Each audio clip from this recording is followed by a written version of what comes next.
నమస్తే. Welcome to our channel. నేను మీ పద్మావతి.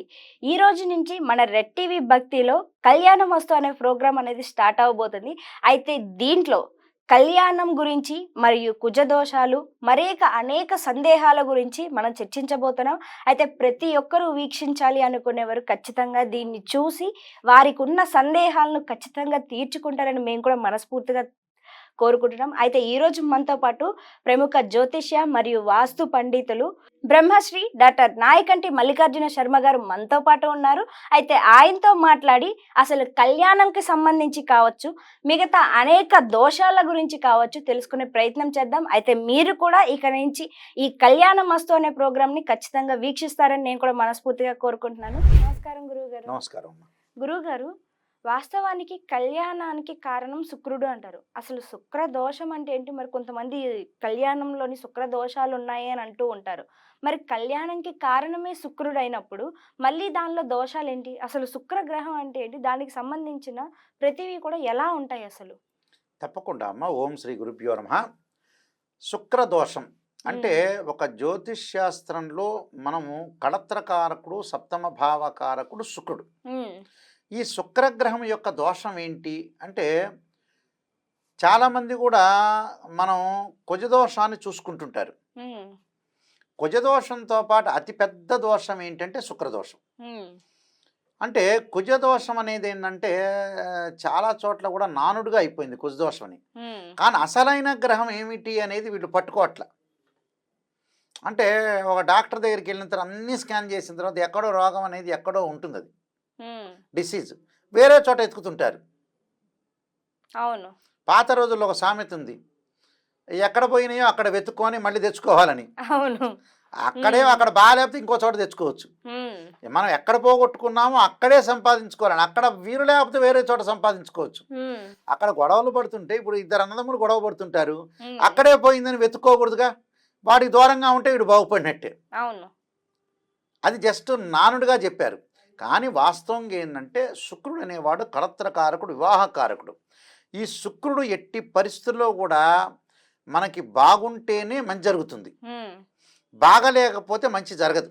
ఉమ్, అంటే వివాహానికి వధూవరులలో శుక్రగ్రహ దోషం అనేది ఉండకూడదు. ఉమ్, ఈ కళత్రకారకుడు, వివాహకారకుడు, మ్యారిటల్ స్టేటస్ని రిప్రజెంటివ్ చేసే ప్లానెట్ వీనస్ ప్లానెట్.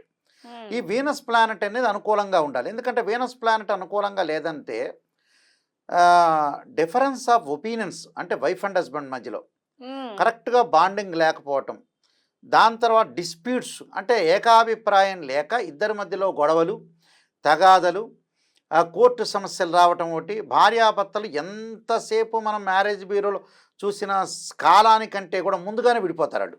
అవును. అంటే మ్యారేజ్ బ్యూరోలో మనం సంబంధాలు చూస్తున్న ఒక సంవత్సరం పాటు చూస్తుంటారు, పెళ్ళి అయిపోతుంది, సంవత్సరం తర్వాత పెళ్లి కుదురుతుంది, 3 నెలల్లోనే విడిపోతారు. ఉమ్, అంటే అంత సమయం కూడా పట్టదు. అందువల్ల ఇక్కడ శుక్రగ్రహ దోషము అనేది ఉండకూడదు. అంటే శుక్రగ్రహ దోషం ఉంది అని అంటే జాతకంలో వాళ్ళకి ప్రాబ్లమ్స్ వచ్చే అవకాశం ఉంటుంది.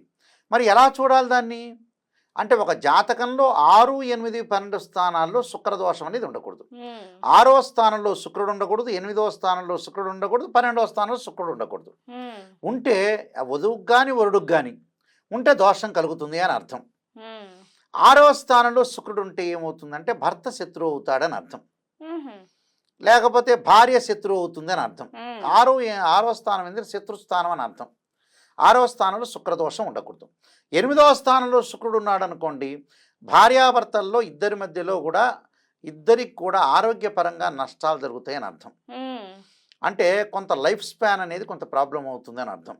ఉమ్, అంటే ఒకవేళ శుక్రగ్రహం అనేది 8వ స్థానంలో భర్తకున్నా భార్యకున్నా కూడా, భర్తకుంటే ఇక్కడ భార్య నష్టమని, భార్యకుంటే భర్త నష్టం అని జరుగుతుంది. నష్టం అంటే ఏంటంటే ఆరోగ్యపరంగా ఇబ్బందులు కలిగే అవకాశాలు ఎక్కువ ఉంటాయి. ఉమ్, అలానే 12వ స్థానంలో శుక్రుడు ఉన్నాడు అనుకోండి, దాంపత్య సుఖం ఉండదు, దంపతులు ఇద్దరు కూడా ఏకాభిప్రాయం ఉండదు, ప్రేమ అనేది ఉండదు. ఉహు, మన శుక్ర కణాలు అంటారు చూసారా, అంటే ఇద్దరి మధ్యలో అటాచ్మెంట్ అనేది ఉండదు అని అర్థం. ఉమ్, అంటే అటాచ్మెంట్ అంటే ఏంటంటే అండి, భగవంతుడి యొక్క సృష్టి క్రమంలో భగవంతుడు ఒక అమ్మాయిని అబ్బాయిని సృష్టించిన తర్వాత ఏమిటంటే, ఇంటర్ కోర్స్లో పాల్గొనటానికి ఏంటంటే దానికి కారణం ఏమిటి అని అంటే, నిజం చెప్పాలంటే సంతానం.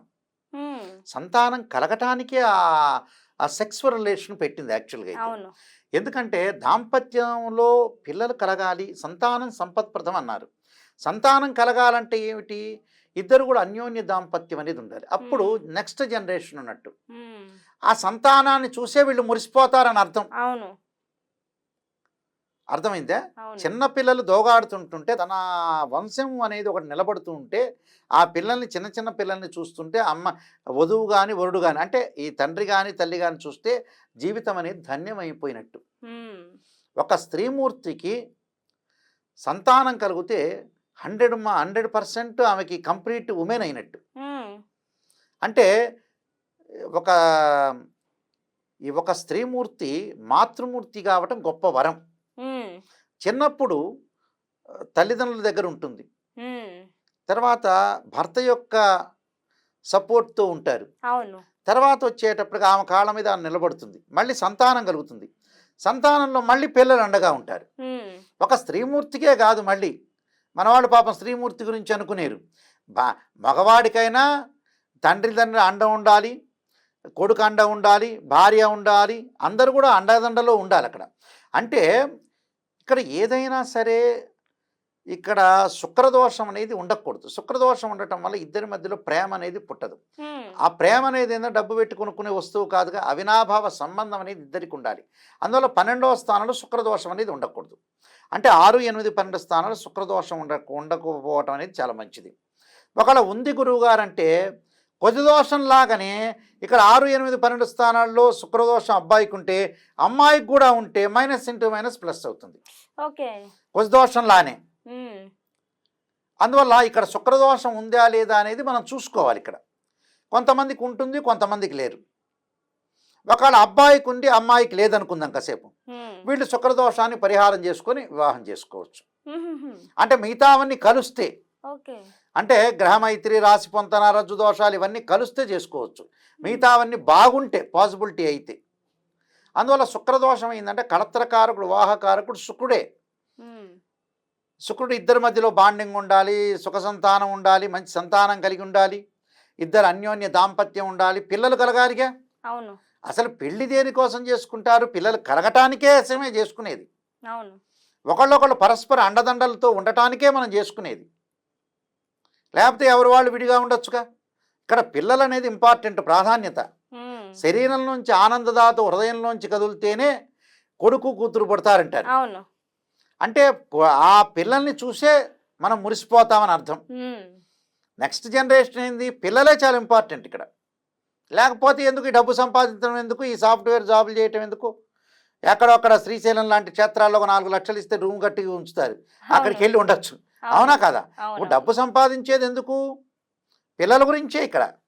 సంతానం సంపదప్రదం అంటారు. సంతానమే సంపద. నీకు నీకు డబ్బు లేకపోయినా సంతానం అనేది సంపద అంటారు. పురాతన రోజుల్లో ఏం చేసేవాళ్ళంటే నీకు పెళ్ళయిందా, పిల్లలు ఎంతమంది అడుగుతారు. అవును.